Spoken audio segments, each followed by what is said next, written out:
Hi, everyone. Can you hear me okay? Okay. So hi, I'm Sandeep Mahendra. I'm head of the Research Access and Collection Development section in the Geography and Map Division at the Library of Congress here.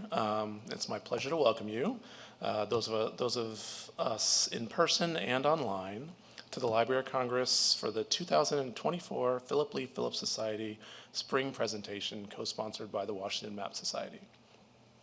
To begin, I'd like to share a little bit about the Geography and Map Division. So maps and atlases have been an important part of the collections at the Library of Congress since the beginning in 1800.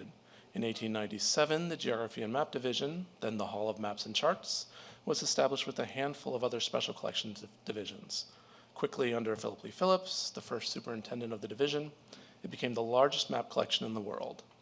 Now the collections are comprised of much more than 5 million objects spanning the history of map making. Over the years, Phillips Society members have given maps from their personal collections, in addition to contributions totaling more than $1.2 million. These gifts help develop, enhance, and promote the collections of the Geography and Map Division, and promote the library's mission to engage, inspire, and inform the American people with an enduring and universal source of knowledge and creativity. So your contributions also help support events like this, so thank you. Many of you, the members of the Philip Lee Phillips Society and those in the Washington Map Society and other regional map societies, are among our strongest supporters and for decades have participated in building and strengthening our collections.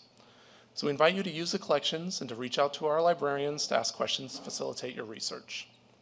You can also apply for a Philip Lee Phillips Society Fellowship to help fund your research project. You can find more information on our website or contact us in the Geography and Map reading room. Thank you again for joining us today. Now it is my great pleasure to introduce Jeff Katz, President of the Washington Map Society, to say a few words about the Society and today's program. Jeff?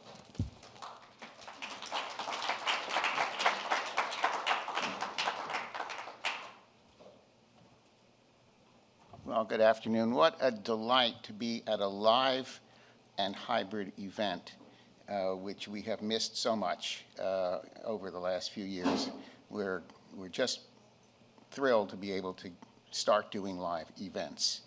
And on behalf of the Washington Map Society, I want to start by thanking the Philip Lee Phillips Society and the Library of Congress and our partner map societies around the country who have been contributing to our non-live virtual events, which we hold pretty much monthly except for the summer. And if you haven't tuned into those, I encourage that. If you haven't joined the Washington Map Society, I encourage that. The dues are very modest for the first year of $25. And that entitles you not just to our members-only area of the website, which has a members directory to everybody, and access to all of our lectures and access to all of our past issues of the Portalon, but it entitles you to receive the Portalon as it comes out. So I encourage that.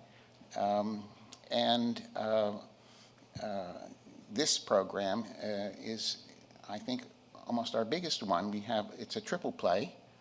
So we have 2 lectures today, a reception, and for those who have signed up, a dinner this evening at a nearby restaurant. I also want to thank the staff of the Geography and Map Division, who, along with the Philip Lee Phillips Society and some of our own key members, have actually worked hard to put this program together. So with that, I'm going to turn this over to whomever's next. And thank you very much.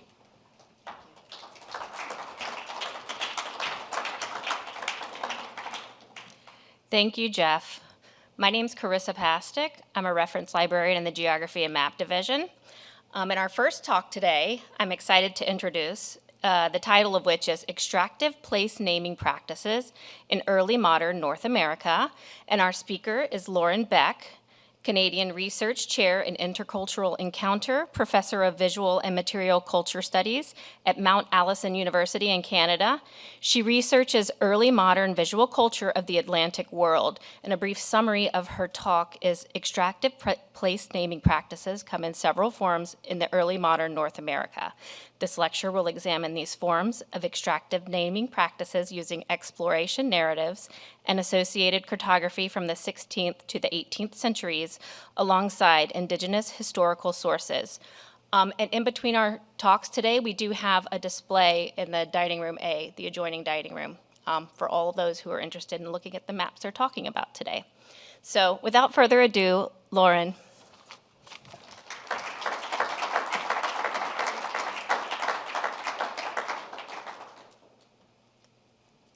Thank you very much for this warm introduction. I just have to get my screen, and then we're going to test the sound to make sure you can still hear me. Okay? How's that? Okay? Wonderful. Thank you to my hosts. It's a privilege to be here. I'll be sharing some research that I worked on when I was at the Library of Congress in 2018 with the Kluge, on a Kislak Fellowship in the Kluge Center. And I should also acknowledge that one of the reasons I can be here today is because of a Folger Shakespeare Library Fellowship, which is why I'm in Washington right now, where I'm looking at Indigenous travel narratives to Europe. Today we'll be talking about something related, but kind of the opposite part of the world, relating to a category of naming that in many ways explains how we ended up with our maps today. And rather than refer to typical categories of place names, such as commemorative ones in the case of Washington, or descriptive ones in the case of the Great Lakes, I would rather like to think about the intent and purpose of names when they somehow relate to us getting what we want or need. Settler colonial forms of extractive naming tend not to be reciprocal. For claiming land, as New England demonstrates. They can link into capitalism and in more recent decades, neoliberalism through various forms of resource extraction, as demonstrated by the Diavik International Airport, which was named for the Diavik diamond mine located in the Northwest Territories. And they can amount to forms of linguistic or cultural appropriation as well, as the name Canada demonstrates, and we'll explore that one in a little bit. Today we will look at 4 approaches to extractive naming in North America from different cultural perspectives. Because much of our toponymy dates from before the 20th century, we will also think about the coloniality of extractive naming relative to Indigenous forms of naming. Doing so will hopefully decenter colonial assumptions that usually color place name scholarship and instead problematize how and why we name places. European attempts to acquire Indigenous names served an important purpose for wayfinding and for locating the resources that they so much wanted to extract. But this practice was not initially a possibility because when the likes of Columbus turned up in the Caribbean, we have no reason to believe that they had a language in common. And gesturing or using signs, which Columbus relates doing quite often in his travel diary, is no certain way of communicating between cultures. We can take the example of the island of San Salvador of the Bahamas, here located toward the right of this woodcut engraving. According to Columbus, it had a name already. The Taino, he says, called it Guanahani. How might that exchange have unfolded? Let's look to Jacques Cartier and his journey into the St. Lawrence River in present-day Canada in about 1535 for some clues. Cartier recounts in his travel relation how he had no language in common with the folks that he met along the river's bank, of whom he asked, anyways, what is this land called? And we'll have to imagine that he may also maybe have gestured while making the inquiry in some attempt to draw their eye. The response, he relates, Canada later became the name of the place as a colony, or one of its names anyways. But as was determined a few years later, the land called Canada was not the territory that included the kingdom of Saguenay, where the French hoped to find gold and jewels, or the Canada that promised a riverine pathway toward Asia. Rather, it was the village, like just over there, whose name was not Canada.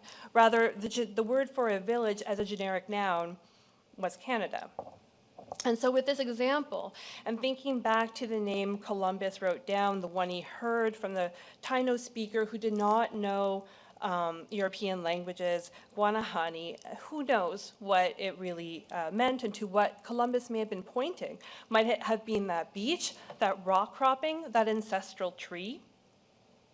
But also, and importantly, Columbus, after discovering that the place's name was Guanahani, he gave it another name anyway, San Salvador, and that's the one that got recorded on European maps. Returning to Cartier, this map, beautiful map, was created after the Cartier-Roberval voyages of the 1540s. It shows the River of Canada, now the St. Lawrence River. As far as we understand, the French at this point had yet to really learn Algonquian, Iroquoian, or Inuit languages. So we have to view their rendering of so-called indigenous languages with a degree of skepticism, even though I'm about to contradict myself in a moment. This map is south-oriented, and it depicts a group of would-be colonists toward the bottom attempting to set up their colony in New France. I'm going to rotate the map a little bit, 90 degrees, so that it's west-oriented, and show you a detail of place names along the St. Lawrence River in the area known today as Montreal, which on this map is called Hochelaga. It was described by Cartier in 1535 as a fortified indigenous village. And today, there is a site marker where the village was believed to be, even though Cartier left no specific information about its location. And this marker is now on the campus of McGill University. There's no broad agreement either about the name's origin. Some linguists imagine it come from an Iroquoian word that Cartier wrote down using French orthography, something along the lines of Hochelaga, meaning big rapids. And there are a few other options, some of which kind of stretch the imagination a little bit. And so lacking agreement on the name's meaning and authenticity, we also know that Cartier had, like Columbus, a linguistic and cultural distance from the indigenous people from whom he extracted this name. But Champlain, the following century, continued this project of pushing west along a waterway that he hoped would lead him to Asia. On this map, he expresses his knowledge of the Great Lakes region, and I'm going to zoom in on a detail of the toponymy of what becomes southern Quebec, just south of the St. Lawrence River, just north of New Brunswick. By the time Champlain creates this map, and we read about this in both his and Lescarbot's relations in the first decade of the 17th century, the language barrier between Europeans and indigenous folks in places such as New France is well on its way to being overcome. As a result, real indigenous names begin to appear on the map. And there are three vectors through which this was accomplished. First, and no doubt the earliest, was contact between both groups in the North Atlantic fishery well before Cartier's voyages of the 1530s and 40s, which must have created some linguistic familiarity, although to my knowledge, these exchanges have neither been documented, but also we have found the material evidence of mixing in archaeological sites relating to European settlements for fishers, where indigenous material culture, like beads, for example, have turned up. Despite these exchanges, though, we have little reason to expect that place name knowledge specifically was shared between indigenous and European fishers. And notably European explorers typically don't rely on pre-existing knowledge, or they don't refer to having it from indigenous folks anyways, but rather they usually would ask for it from people that they met along their route. The second vector grows out of the first.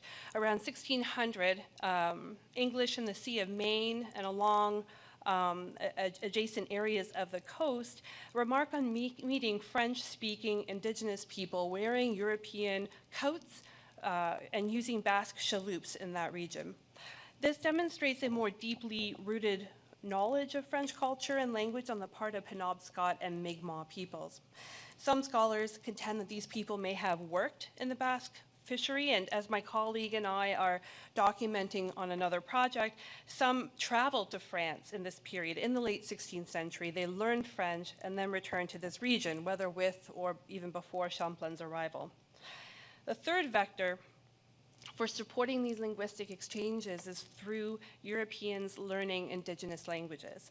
This last vector tends to be the one that garners the most attention, and it underlines what may be many of our assumptions about how knowledge circulated and was valued. By the time Champlain arrives then, there is greater capacity to extract place knowledge from indigenous people. Yet European interest in indigenous names remains pretty low. For example, of the 330 place names that Champlain bestowed in New France, many of which still exist, like Saint John, which on this detail is spelled with a G, only 9% come from indigenous peoples or were purported to relate to their languages. So going back to Cartier, and here we see an example from his 1545 travel relation where he attempts to provide a gloss that contains a place name. And we detect a problem with the origin myth that I shared with you earlier about Canada, the country, being named for a village. We saw earlier how the name expanded to become the name of a river, which became the St. Lawrence River, and also the name of the colony on the Ballard Atlas. These were contemporaneous uses for Canada, which Cartier lists here as meaning village. Canada remains an important name despite Cartier's eventual discovery of its meaning as a generic noun. And importantly, Cartier believes the people of that village of Hochelaga, not Canada, when they inform him 10 years after their first meeting, so with time to develop some intercultural and linguistic bridges, that if he sails westward from Hochelaga or Montreal, within 1 month he will reach a land with cinnamon and cloves, which we must be skeptical of because cinnamon, I'm from Canada, I've never encountered it growing there. So we can see how names are beginning to play important roles in signposting or finding resources once linguistic capacity caught up with European ambition. This is on display next door. And incidentally, one element of indigenous naming that frustrated missionaries in this region of the world was a seeming transience of settlement names. And we see something similar along the Trail of Tears in the southern US 2 centuries later when various groups were forced to migrate to Indian territory because sometimes they brought their place names with them. As a result, when you travel around Arkansas and Nebraska and even like south of there, between there and South Carolina, you might encounter place names transferred from the eastern part of the country, iterated on place name related signage. Places such as Seneca, which is a name I associate with New York and Ontario because some Haudenosaunee or Iroquois people from there and from other areas were forced to settle in Indian territory in the 19th century.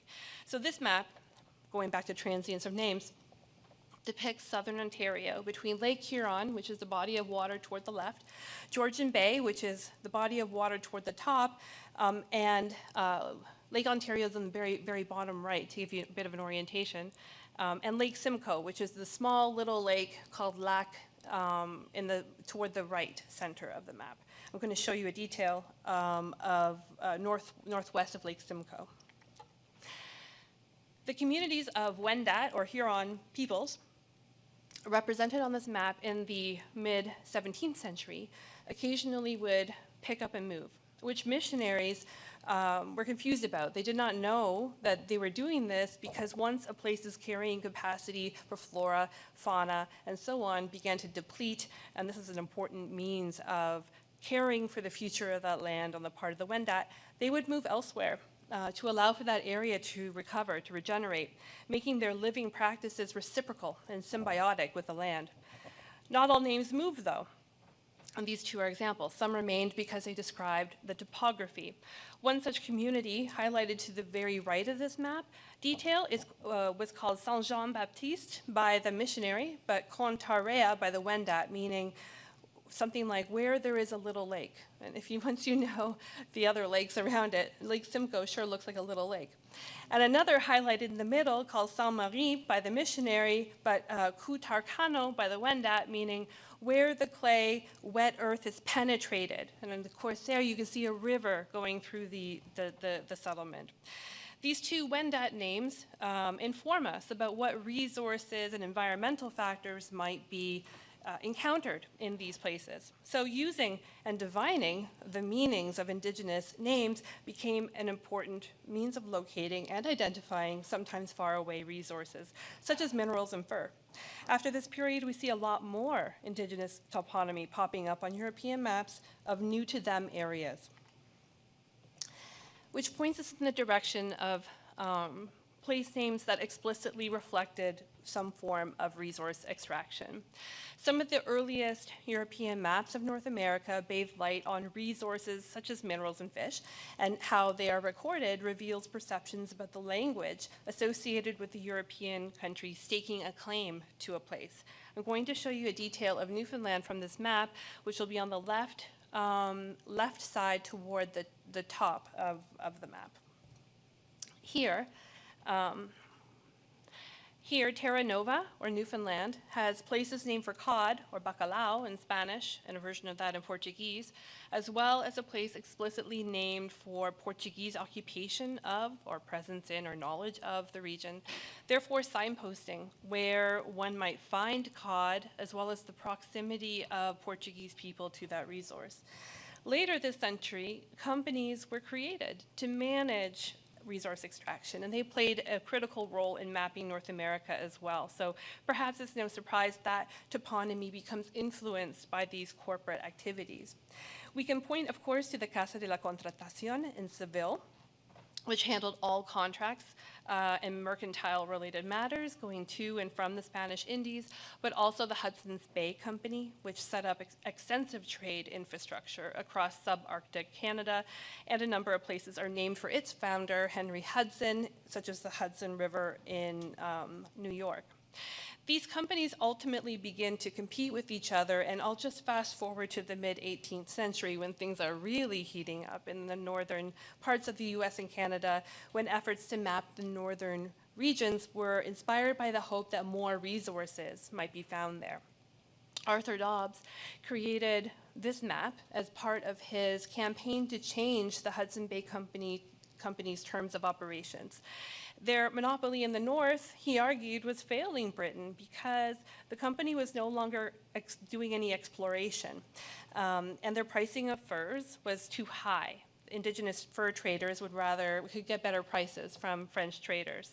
So the map here shows the state of Dobbs' knowledge at the time, along with a theoretical route along a northern waterway, that might produce a Northwest Passage, being one of those critical passages that Europeans have been seeking for a long time, associated with expanding trade networks. But also, it contains the knowledge of a co-creator, and I will zoom in on the map cartouche in the top left. As the map cartouche indicates, the mixed blood Cree French Canadese fur trader named Joseph Lafrance provided the portion of the map below Hudson Bay, and that's where most of the toponymy is on this map. The map itself provides a biography of Lafrance's life, showing the places Lafrance lived and worked, traded, and through their collaboration on this map, Lafrance helped Dobbs understand for the first time how rivers and watersheds in the north connect into the Great Lakes Basin, which is very important because with this network, he was envisioning enabling sailing goods eastward more easily. Yet Dobbs, much like the missionary Brebeuf and his complaint about the Wendat not remaining in the same place for long, Dobbs continued to see the north and likely other areas of the continent as well as available lands, as unoccupied, unworked, underutilized, and whose resources could benefit him or his people as opposed to the original inhabitants. And this seems to be a mindset that continues to prevail in our society today, as we'll return to. In this sense, Dobbs sought traditional knowledge of the land to foresee expeditions to areas he could only theorize about in order to extract their resources. This map's hard to look at. Mixed-blooded people like La France also occupied positions of authority within companies such as the Hudson's Bay Company, making them cultural and linguistic intermediaries with Indigenous people. Take the example of the mixed-blood Cree-British factor named Joseph Morton, who worked at Churchill River, who grew up with Meattonabe, a Dene Cree man. Cree was their common language. Meattonabe and his companion, Idoliatsi, undertook a several-months-long journey to find the Coppermine River, so named for its heretofore unconfirmed resources, because they thought there might be copper ore there, which is to say the place, located along the Arctic Ocean in present-day Nunavut, had the name Coppermine before the place had been visited by Europeans and before copper was ascertained to exist there. The Spanish did something similar when they located and moved El Dorado around to different places, that name referring to gold.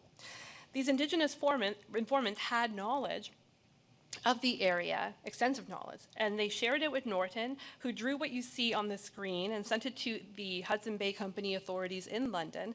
The map, by the way, is west-oriented, with the shore of Hudson Bay at the bottom. The very most bottom line is the shore. Hudson Bay that goes toward the right, toward the Coppermine River. It's a schematic map. It's not to scale necessarily. And the line above that you can see toward the middle of the page is the route. Now I'm going to show you a recreation that's a bit easier to look at. The map shows the Indigenous travelers' departure from Churchill on Hudson Bay toward the left, and it details their route overland and some of their experiences and knowledge so that the route could be retraced. For example, off their route, the men knew the location of Inuit settlements and hunting grounds, and which was important because the Dene warred with the Inuit, so knowing where their enemies could be found was important for avoiding them and their survival. The men's vast geographic knowledge of the landscape and events and people associated with it become important markers of the route. Norton also added existing European place names along with new Indigenous ones to this map. And the map was pretty successful in more than one way. Not only did it illustrate a route, a successful route, to reach the Arctic Sea in what today would be the territory of Nunavut, it also convinced Hudson Bay Company authorities to support replicating the trip with Samuel Hearne and his expedition the following year. Hearne drew his own map of the route, shown here with the cartographic conventions typical of 18th century European cartography, absent, though, the stories and anecdotes told by his Indigenous informants. So put another way, Hearne's map is about arriving at a destination, the Coppermine River, whereas Meattonabe and Idoliatsi's map is about finding one's way from one's point of origin to the destination, and the information, about having the information that one needed to undertake the trek. Effectively, when they describe their route, were we to ask them to do so, they would tell us stories about each place and provide information about the location of different groups, the interactions and tensions between them, places to find food, to not find food, and so on. Ultimately, Hearne undertakes successfully his expedition to the Coppermine River, but he fails to find any copper.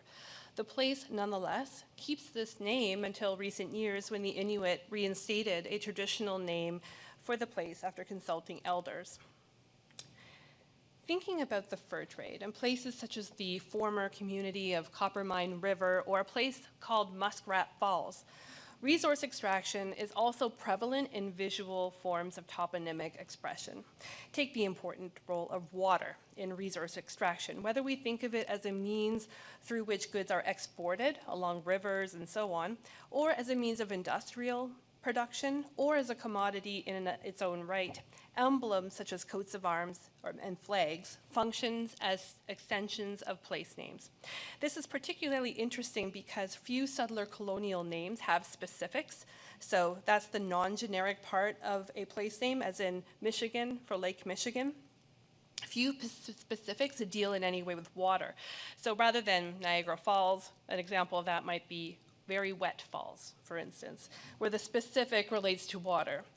Rather, it's the generics, lake, river, falls, in a name that refer to water. But in visual form, we can see water featured in more complex ways. In the 19th century, modernization projects resulted in a westward sweep of technologies that included electricity, railways, farming, and other forms of resource extraction. It is for this reason that so many coats of arms feature components that explicitly dovetailed with the formation of states and provinces' identities. In the case of Nebraska, to the left on this slide, we note that these technologies are heading westward, as indicated by the train and the steamboat, emphasizing this orientation for the modern project. And more recently created coats of arms, such as the one that depicts gold prospecting on the right, often feature water as a key component that enabled industry, being something that we must overcome as an obstacle while building roads, railways, and other forms of infrastructure.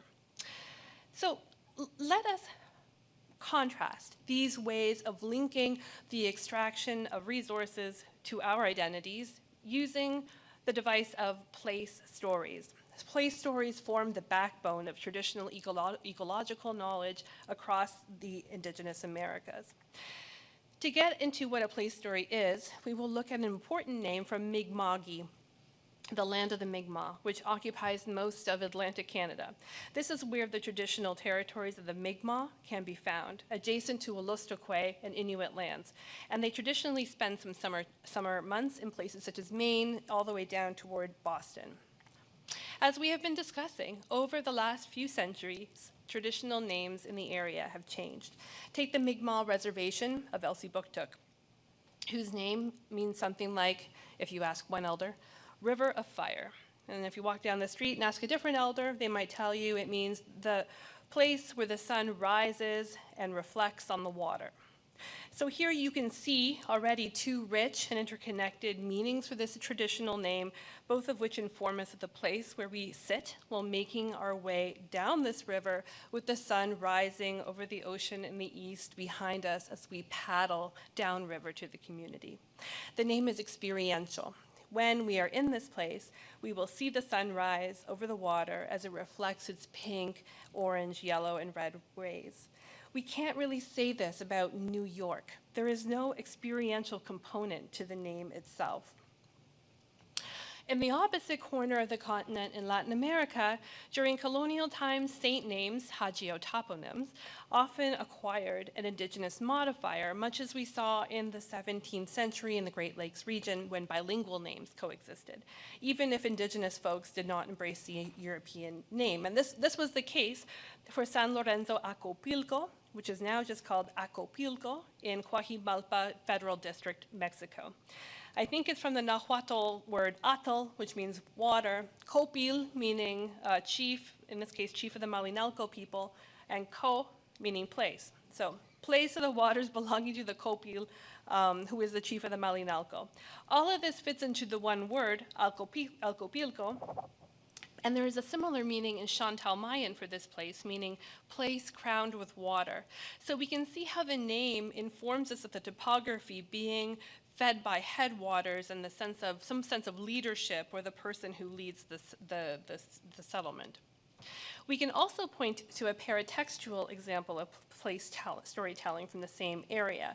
The purpose of the Relaciones Geográficas was to show the King of Spain what his lands look like, and to inform him about their contents and resources.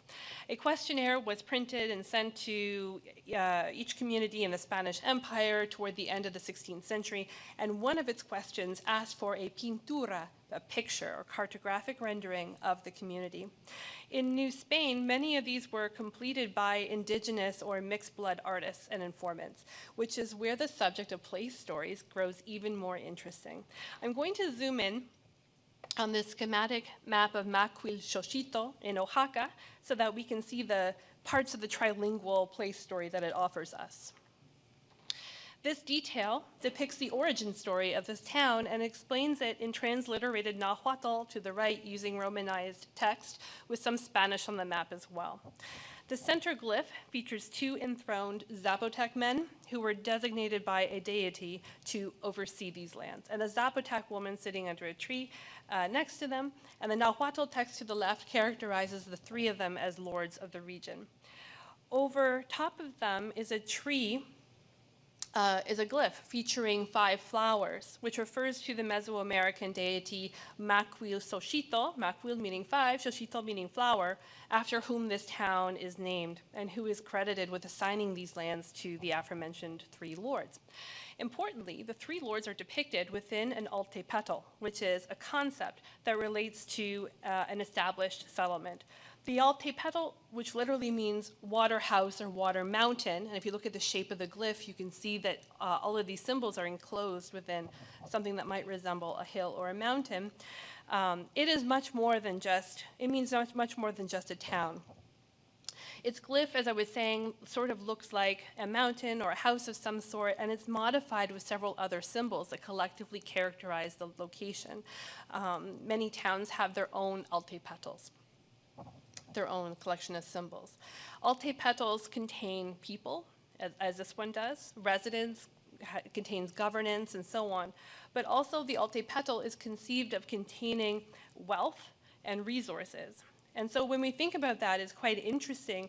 In more than one indigenous authored chronicle in the 16th century, Moctezuma, who was the leader at the time of the Aztecs when the Spanish invaded, conceived of Spanish boats as altepetls. He saw within them resources, things to harvest that he could use and incorporate into his empire. Let's turn to the name Turtle Island. The Wendat, as a people name, signifies the islanders. Their territory, Wendake, is conceived of as an island, and their origin story reflects a similar version held by many indigenous groups in North America, which is why many call North America Turtle Island. Many tell the story of how a woman fell from the sky to the water below. The birds, the animals, the fish, they contemplated her falling and decided to give her a place on Great Turtle's back. For the Wendat, their territory in southern Ontario was the Turtle's back, surrounded by the Great Lakes. Sky Woman made her home there with plants that she brought from the sky world and became the mother of all who followed. It's an interesting contrast in that my large country has a name that means village, so a small place, and Turtle Island might sound like a small place, but really for many indigenous people it refers to the continent. And as both Macuilxochitl and Turtle Island demonstrate, these place stories rely heavily upon interdependent relationships with what Europeans considered resources, with the corn and salmon considered to be food, with animals such as the beaver considered to be valuable commodities, and with the trees and flowers who were considered gods, relatives, as in my grandma Sitka spruce, where I'm from the Great Plains.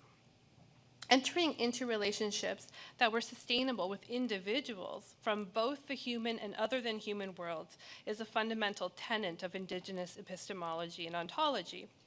We can also look at this sort of place nomenclature as knowing in place, because through a place name, when it's a traditional indigenous one, you will often understand what's there, how to interact with it, and maybe even where to go afterward. The Nahuatl term for the country or territory now called Mexico is Anahuac, meaning land surrounded by water. And through it, we can see some shared meanings between Anahuac and Turtle Island. In the word Mexico, though, we see 2 components that describe the Aztec people's home. So the particle co, meaning place, of the Mexica, or Mexica, Mexico. And there are other meanings in Nahuatl that I won't go into. But importantly, and just as Cartier would 10 years later, after the Spanish invaded, the Spanish took this name of Mexico and used it to replace the city of Mexico's indigenous name, Tenochtitlan. Here on the screen is the glyph relating to Tenochtitlan's origin story. And as with Makwil Xochitl, the collection of symbols together draw the story out of the narrator. The glyph provides the foundation story of the Mexica and their founding of what becomes their capital city, here represented as the place where the eagle rests upon a cactus with a snake in its mouth. The Mexica had traveled from their ancestral homeland of Aztlan in search of a new place to call home. They weren't really welcome anywhere where there was abundant food, but they persevered, moving southward. One of their gods had informed them that they would know the place of their new home when they encountered an eagle with a snake in its beak resting upon a cactus, which is why this place's indigenous name means something like place of the cactus growing upon the rocks, among other interpretations for its origins. This place story demonstrates how prior to coming to a place, indigenous place knowledge could help wayfind and recognize where they were. It also demonstrates how spirituality connects into a sense of place and its contents in the case of the eagle, snake, and cactus. Viewed in this way, we might characterize the flag of Mexico, which contains a version of its glyph in its center, as either a celebration of the country's most powerful pre-invasion indigenous group by recognizing their origins, or as an appropriation of the same, so to somehow understand and construct non-indigenous identity. These issues of appropriation, colonization, and extractivism relative to place naming, whether cultural, linguistic, visual, or material, in the case of lands and resources, these concepts are interconnected and their impacts are timeless. Our post-colonial condition as North Americans, whose colonial overlords, whether they are the Spanish, the French, or the British, have left, our condition has left many people wondering how to deal with outdated or problematic place names relating to extractivism, because unlike naming, extractivism often cannot be reversed. We cannot put minerals back into the earth or restore permafrost impacted by the encroachment of humanity no easier than we can unhear a place story or disengage with an experiential name while on our boat paddling down the river with the sun rising behind us, leaving us to wonder how are past forms of extractive names, particularly those with European origins, being silenced today. Let's take the example of Asbestos in southeastern Quebec, which is a town of just over 7,000 people. It undertook a renaming process in 2020 to deal with its undesirable name associated with a cancer-causing substance that used to be mined there. The toponym dates from the Anglophone occupation of the area, of that region of the province, whose name, were it spelled in French, would be amiante, or possibly a Frenchified version of asbestos, asbest, but not the English word asbestos. The name asbestos came about when was made official when a post office opened in 1884, which gave rise to this descriptive name. While the town could have embraced a bilingual or a French version of its name, it was its connection to a British colonial past, plus the harmful substance, that gave the community pause to think about changing its name. In this sense, the original name was deemed extractive for its British colonial and environmental implications, and its new name, Val des Sources, Valley of the Springs, is meant to correct both of these issues. Similarly, restoring pre-invasion names is another means through which extractive names are removed, although there can be broad pushback against this process precisely because it sometimes results in decommemoration. In the case of the St. John River in New Brunswick, located within Wolastoq territory, the river's traditional name is Wolastoq, meaning something like River of the Good Wave, making the Wolastoqey people the people of the River of the Good Wave. So when Samuel de Champlain happened upon it on the feast day of St. John the Baptist, he conjured this name for it.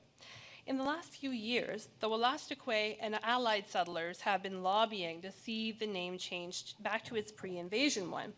And progress has been slow, but there have been some indications of traction as the Wolastoq River now has a Wikipedia page. So you've really made it. And it's the first one that comes up in Google search results, at least when you do a search for the St. John River from Canada, is the first one that comes up, even over the St. John River Wikipedia page. Some names have become objectionable due to their colonial nature, as the recent name change of Ryerson University in Toronto demonstrates. The university's decision to change its name came in the wake of years of discussion about the university's former namesake, Edgerton Ryerson, who has since been condemned for being the architect of some significant reforms to Indigenous settler relations that caused quite a bit of violence and land theft. In the United States, there have been many recent discussions about this relating to the enslavement of Black people, to point to another extractive industry which has made commemorating former actors of the slave trade distasteful and problematic. So what do we do with all of those place names and their related material existence, statues, for example? On the screen is 1492 Landback Lane in Caledonia, Ontario, or Six Nations or Haudenosaunee territory, where this place was created to protest and resist a subdivision going up on their unceded and treaty lands. We are reminded of our obligations in places such as Canada and the United States, in regions at least such as this one, where settler predecessors entered into land sharing and use agreements with Indigenous people that recognized their Indigenous entitlement to the land and resources. One such reminder of this relationship is the Hiawatha Belt, represented on the screen by the purple flag to the left of the 1492 Landback Lane banner. The premise of the Hiawatha Belt relates to the origin story of the Haudenosaunee Confederacy, and if we were to look at a map, we would see that each square, as well as the tree in the center, project directly onto the landscape, the traditional territories of its constituent nations, from Seneca in the west in New York to the Mohawk in the east in Quebec and New York. Knitting these nations together is a line which you can't really see, I don't think, in this version of the Hiawatha Belt. And this line goes horizontally throughout the nations. It's referred to as the path of peace. In the 18th century, when this treaty was made between the British and subsequently settler authorities, the agreement was premised on an ancient teaching from the great peacemaker, that anyone is welcome in Haudenosaunee territory so long as they live peacefully and respectfully on Haudenosaunee land. The Hiawatha Belt is the people emblem of the Haudenosaunee, making it something of their great seal, being a reminder to all of those who are in their territory whose resources these are and how today we are supposed to comport ourselves in their traditional territories. Movements such as this one have grown quite visible and vociferous, whether through protests about land use or lobbying to change names, thinking about the Dakota Pipeline being a particularly notable one felt in both of our countries. And in ways that these protests are important ways of reflecting upon the impacts that colonial history and its extractivist agenda have had on our place names and societies. And so working toward a conclusion through the prism of place stories, as these foster significant connections between people, their identities, and a place, 1492 Landback Lane sits on Six Nations treaty territory and their traditional hunting grounds. And its signature waterway, called Nibi, is today called by settlers the Grand River. I grew up near it. Settlers pushed the Six Nations out of their territory in the late 18th century because they saw Nibi as a means of running sawmills, watering their fields, and so on. Stories about the formation of the Haudenosaunee Confederacy and, thinking back to the Altepetl of Makwil Xochitl, are remembered and they are renewed for time immemorial when they are told over and over again. But so is the story of Nibi and her role in nurturing the landscape with the vitality of her water. The stories reinforce the Six Nations' responsibility in ensuring Nibi's health, much as Nibi sustains them and us. And through this way of seeing the river, a symbiotic relationship between humans and water is renewed. A mutual respect is fostered. Stories about Nibi pass from old to young and exemplify a key form of extractive naming through Indigenous intergenerational knowledge transfer. The telling of stories and how they are preserved and transmitted across time And often not included on the map is a critical form of extractivism that is booming in some parts of the Americas and have become an important means of revitalizing language and culture. At the same time, knowing the story behind a place may make it easier to think about other or coexisting names that include rather than exclude key constituencies from those names. So knowing about Nibi, might the river be thought of as Grand River Nibi? And I'm going to conclude with a shameless plug of my recently published book, Canada's Place Names and How to Change Them, which offers chapters that deal with naming and gender, naming and race, naming and colonialism, and what to do with these names now, issues that very much are reflected in the naming of the United States as well. So I encourage you to check it out. Thank you very much.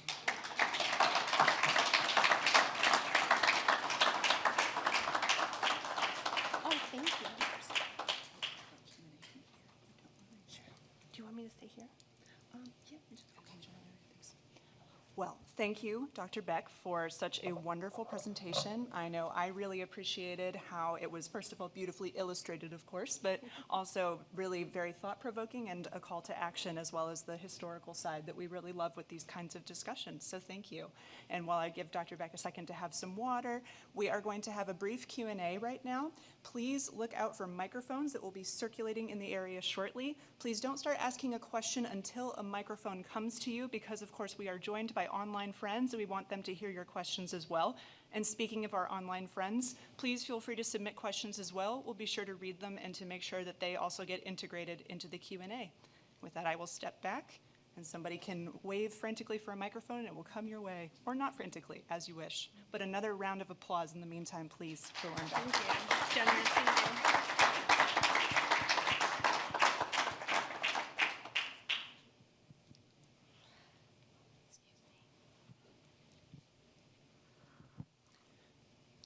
I think your last comment about how to change place names that are derogatory brought back a lot of memories for me.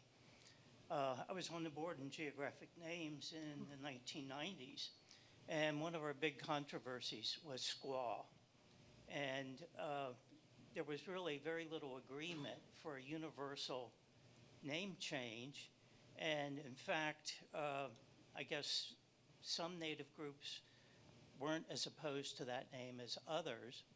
But the classic memory for me is there was a county in Maine, as I understand, that had quite a few names of squaw. They changed them all to moose. Oh.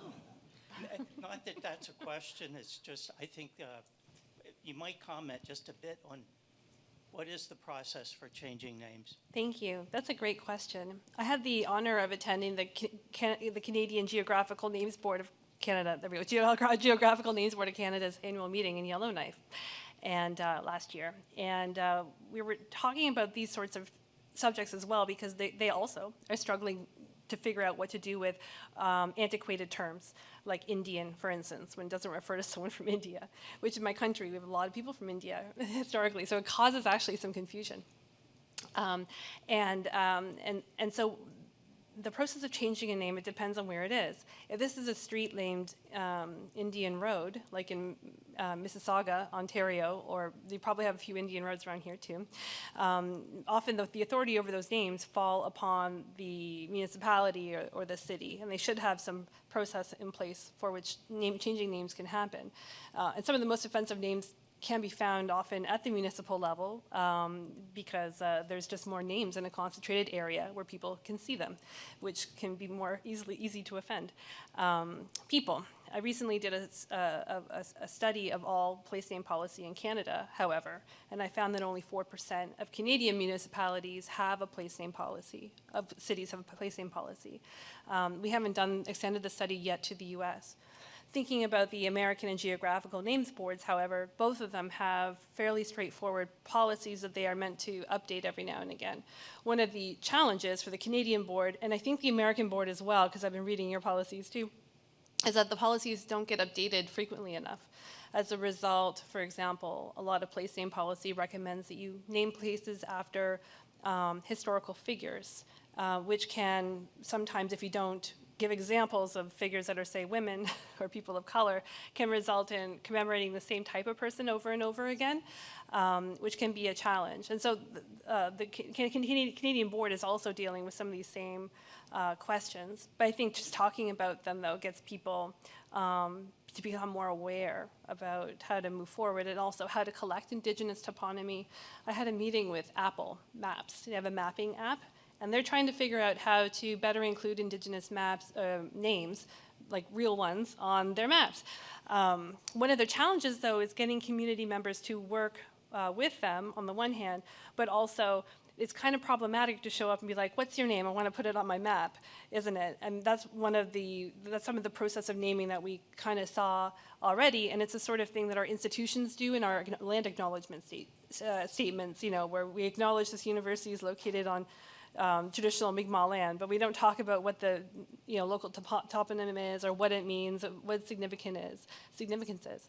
Whereas if I call something New York or New Brunswick, I know immediately, the historical context of it, the person after whom it's been named, or his line, and so on. So I could talk about this forever, Ron.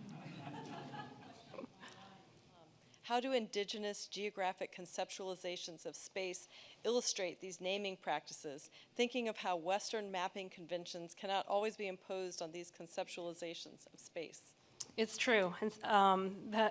That's true. So thinking about place stories, if you're a geographer or a historian of maps, you often wonder, well, what am I going to do with this story? It's a story. It's a narrative. I'm telling it. It's meant to be told orally, be presented maybe through some form of spectacle or as a form of ceremony. And so maps don't really fit into those categories easily, however much we might worship them.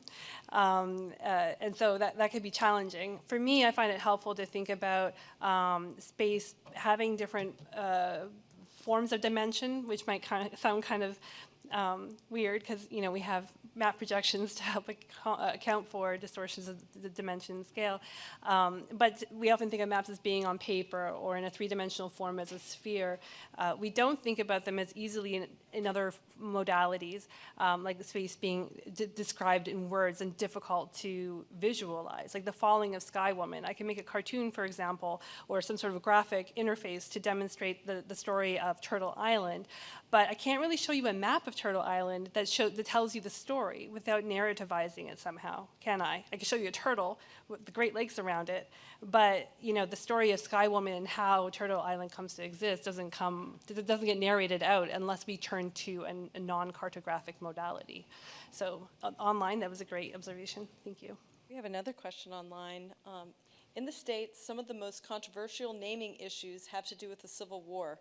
Do you see any places or ways where these practices and reconsiderations amplify each other? Well, in this day and age, it's tricky. I mean, I'm thinking maybe some communities more than others. For some, commemorating past historical figures is important, and removing. It could be a statue, it could be a name, can be quite unsettling because you've grown up, holding this person up as somebody to be recognized. Maybe you don't know a lot about the colonial violence behind them. I'm thinking of the example of Ryerson that I brought up in the university name change. That university opened in, I think, the 1970s. They needed a name, so they picked, a nice Canadian historical figure, and that was the name that was used. And it wasn't until years later when the way we started to value Indigenous folks in general as a society changed, just as we look at women differently now than maybe in the 1960s in the workplace. Things change over time, and so that, as a result, displaced Ryerson, made people feel more uncomfortable with them. So on the one hand, when there's broad social recognition, maybe the majority will have their way anyways, but when we have a bifurcated society, it can be very difficult. Some people suggest that if we take down, say, a colonial era statue, we should put it in a museum so that we don't forget, or the people can still continue to recognize that person if they wish, so that you can condemn him or celebrate him. However you're going to do it, but the statue remains accessible for those purposes. I'm not sure how we can do that with place names without recurring to the solution of a database, which is always my favorite solution as a scholar, because there aren't a lot of place name databases with that contextual information about what a name means, and like Hudson River. If you didn't know, its relation to the Hudson's Bay Company, you might just assume, it's named after the Hudson News Company or something. Yes, Dr. Beck, and how different is the process of changing place names in Nunavut as opposed to the rest of Canada? Do they have more autonomy, or do they have to apply to the same board of geographical names where you? That's a good question. So the process in Nunavut was very different, and they have different forms of government there. So just like in the States, most provinces have a similar type of government with one or two houses that govern things, and they have bureaucrats to do the place naming business. So they have their own place name offices and procedures to follow. In Nunavut, things are much more collaborative, and there's a lot more Indigenous folks, and Inuit folks in the case of Nunavut, contributing. So there's a lot more community consultation, whereas if I want to change the name of my street, I only have to ask people, a certain number of people, who live on the street. Nobody else gets really asked or consulted, whereas in a place like Nunavut, everybody gets asked. It's a lot more consultative.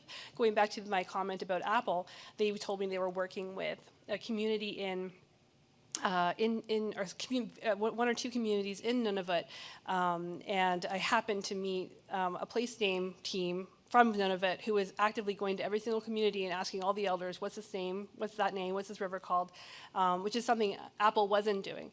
So it's interesting how there's just these different approaches that are happening in parallel, and they actually don't know about each other either.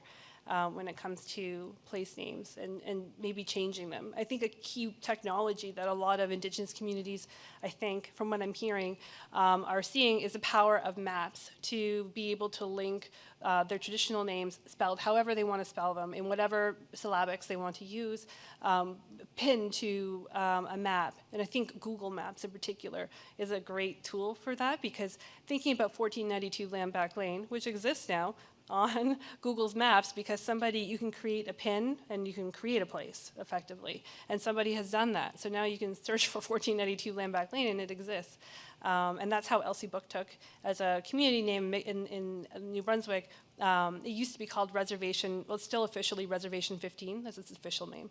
And it had other names that were not Indigenous at all. And so the community said about 20 years ago, hey, we want our name back. And they just started using it.